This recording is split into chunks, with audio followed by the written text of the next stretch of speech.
Bonjour, vous regardez Tesla Geek.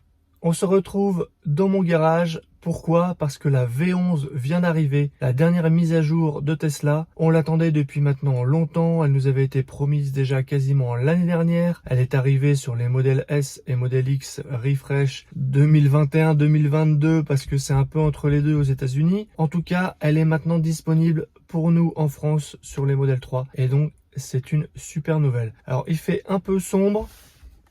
Je sais pas si vous me voyez mieux, mais en tout cas, je voulais non pas vous faire un tuto détaillé sur chacune des nouveautés, puisque je pense qu'il y en a qui feront ça très très bien. Je pense notamment à Nikola Tesla qui fait des super tutos. Je voulais plutôt vous donner mon avis sur cette V11 et vous montrer quelques petites fonctionnalités que j'ai découvert et que je trouve vraiment sympa ou au contraire moins bien. En tout cas, je voulais vous faire ma petite présentation à moi et vous donner mon avis sur ce que j'ai vu. On voit ça ensemble après le jingle.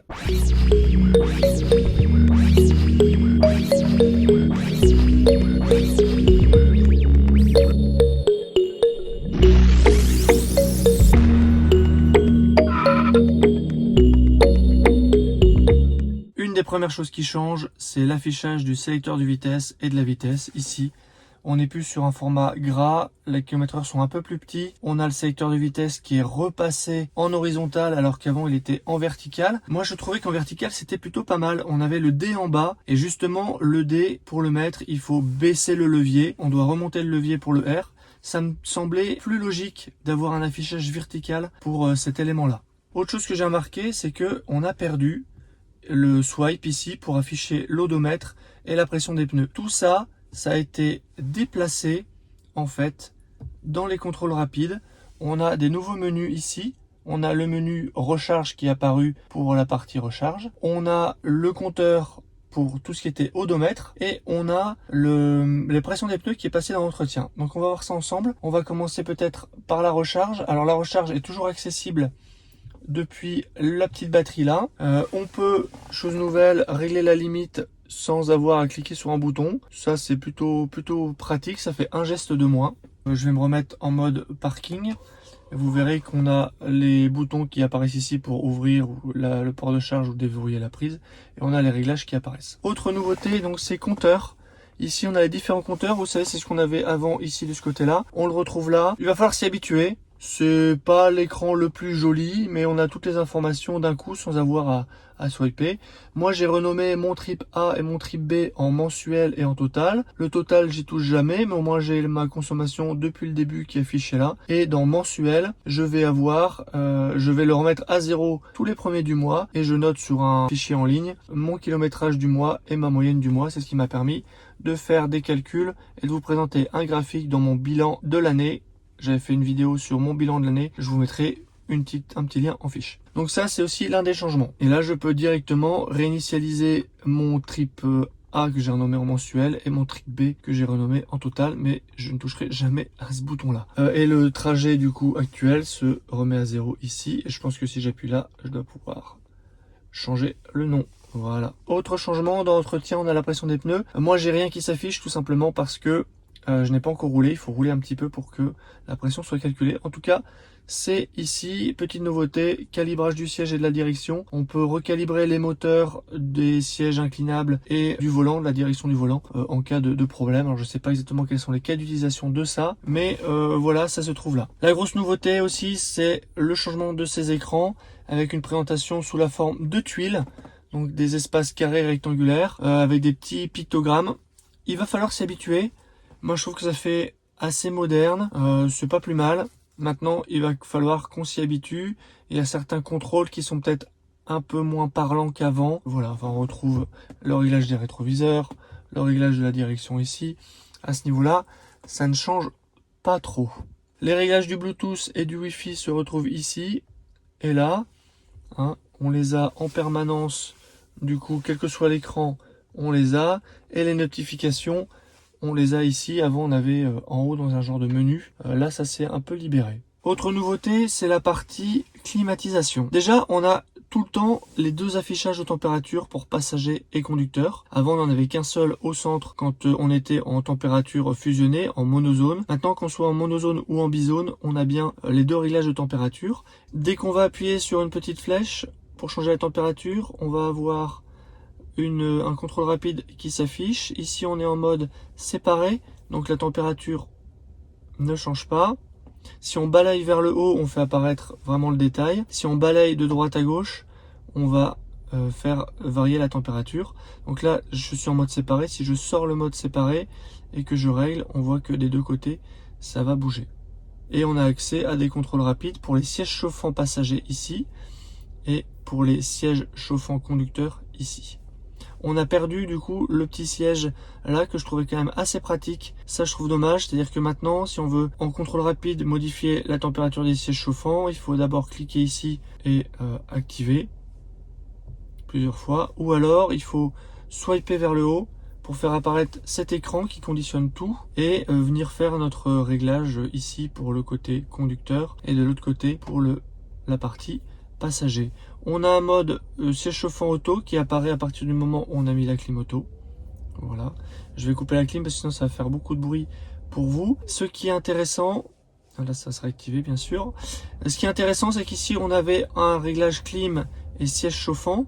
Maintenant on a un réglage siège avant et un réglage siège arrière dans lequel on va retrouver la ventilation à l'arrière, vous savez ce qui est là, et le réglage des sièges chauffants arrière ici. Alors à l'avant, là on a les sièges chauffants ici. Je n'ai pas le volant chauffant, donc je pense qu'il va apparaître quelque part là. C'est ce qui aurait de plus logique à côté des sièges chauffants conducteurs. Voilà pour cette nouveauté. Je trouve les écrans plutôt agréables. On retrouve rapidement ces marques. Là-dessus, c'est plutôt bien. Et d'avoir ce réglage là, au moins on sait des deux côtés ce qu'il y a. Et là on a un petit rappel pour le dégivrage avant et arrière qui se colore ou qui se décolore. On peut avoir un mode max ici, on peut tout arrêter et bien sûr on peut arrêter la clim comme ça. Voilà pour la partie clim, c'est plutôt bien. On a sur ce bouton tous les raccourcis des écrans et on va pouvoir personnaliser. Par exemple, si je veux remplacer ici Bluetooth par théâtre, je reste appuyé, je le déplace là et ça a remplacé Bluetooth. Si je veux remettre Bluetooth, je clique dessus et je le mets là. On a donc des applis ici, on peut en mettre 4 et là on a les applications récemment utilisées qui se mettent ici. Et on peut refermer. Alors petite nouveauté que je trouve assez sympathique, ici Bluetooth ce ne sont pas les réglages Bluetooth, c'est la source audio Bluetooth. En fait là on a toutes les applications et ici toutes les sources audio.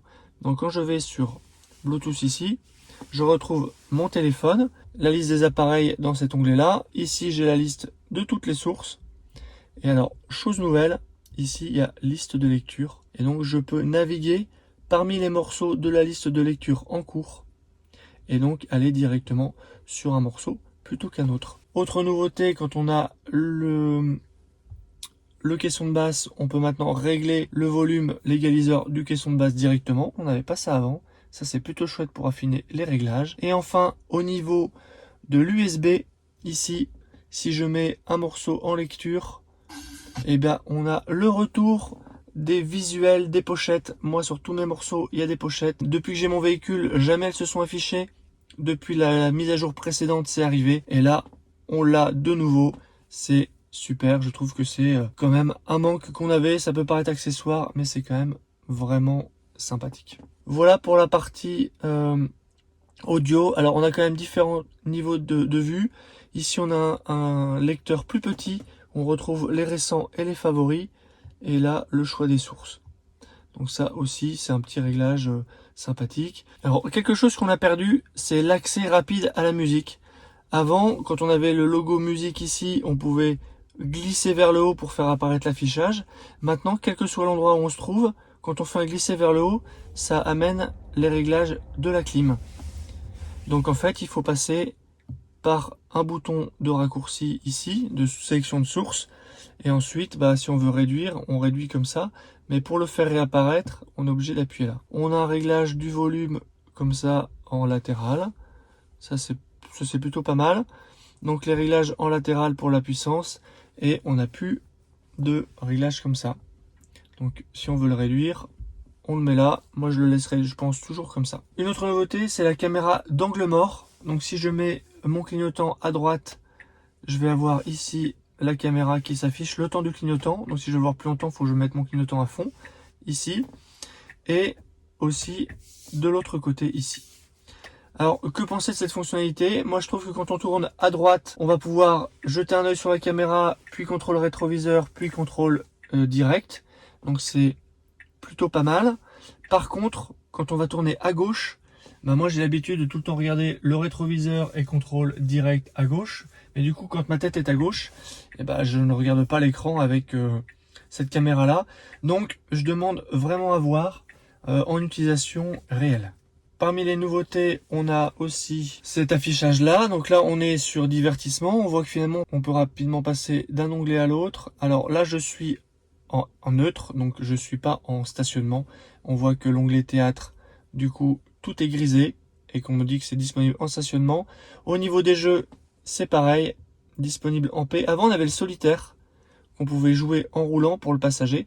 Et ben depuis cette mise à jour, on ne peut plus. Ça fait suite aux plaintes de la NHTSA aux États-Unis qui avait dit que il y avait eu des accidents parce que le conducteur était en train de jouer. C'est quand même plus prudent de désactiver complètement au niveau de Tesla cette possibilité-là plutôt que de faire confiance à des utilisateurs qui, comme on l'a vu, prennent des risques, que ce soit au niveau de l'autopilote en laissant conduire un chien tout seul sur la voiture. C'est quand même beaucoup mieux de ne pas faire confiance aux gens. Dans ce cas-là, c'est quand même plus sécurisant. Je vais du coup passer en paix. Et là, maintenant que je suis en paix, en stationnement, je peux avoir accès au jeu. J'ai de nouveau accès à ça. Je pensais qu'on aurait TikTok. Eh bien, on ne l'a toujours pas. On pensait qu'on aurait Disney+. Apparemment, les accords en France sont pas signés, donc on n'a toujours pas ni TikTok ni Disney+, ici. Bon, on a déjà Netflix et YouTube, c'est déjà bien. Dans les jeux, on a une nouvelle présentation avec les jeux qu'on peut faire défiler en bas.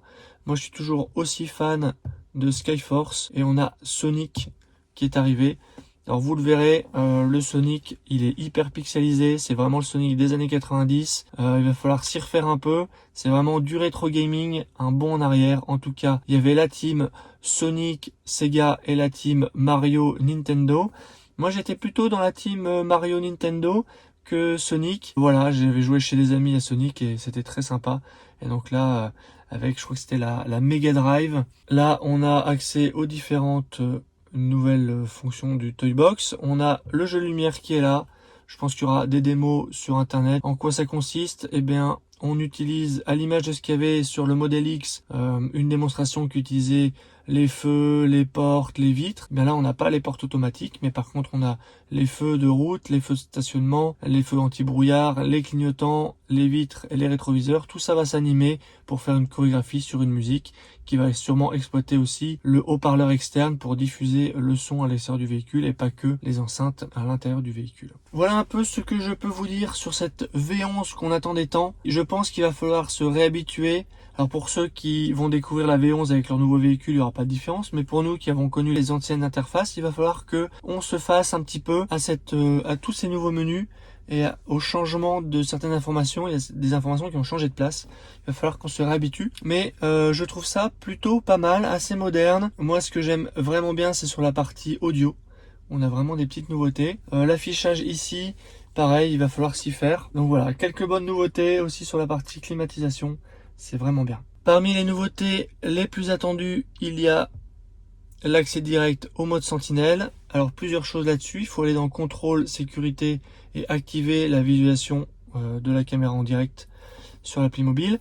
Personnellement, je n'ai pas trouvé ce réglage. Je ne l'ai pas dans sécurité, donc je ne sais pas pourquoi. Est-ce lié au fait qu'il faille la connexion premium pour pouvoir utiliser la fonctionnalité?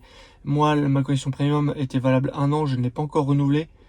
Est-ce que c'est ça? Dites-moi chez vous, si vous l'avez la connexion premium, est-ce que vous voyez ce paramètre-là? Ou est-ce que ce paramètre-là, eh bien, on ne l'a pas en France parce que ça ne serait pas encore activé? Dites-moi si vous avez la réponse. Si la dernière mise à jour avait ajouté la navigation par étapes, on ne pouvait ni supprimer ni inverser l'ordre des étapes. Eh bien apparemment maintenant c'est possible. Il y aura certainement une super démo qui sera faite par mes collègues. Je pense que c'était vraiment un gros manque de ne pas avoir ça. Voilà un peu pour les nouveautés. Dites-moi vous ce que vous en pensez en commentaire. Moi je pense qu'il y a quand même beaucoup de bien et j'ai hâte de l'utiliser au quotidien pour me faire un avis plus approfondi. Je vous souhaite de bonnes fêtes de fin d'année et je vous dis à bientôt pour une prochaine vidéo. Si tu as aimé cette vidéo ou que tu veux soutenir la chaîne, mets un like. Tu peux t'abonner pour recevoir les notifications de mes prochaines vidéos et aider la chaîne à être mieux référencée. N'hésite pas à donner ton avis en commentaire. À bientôt!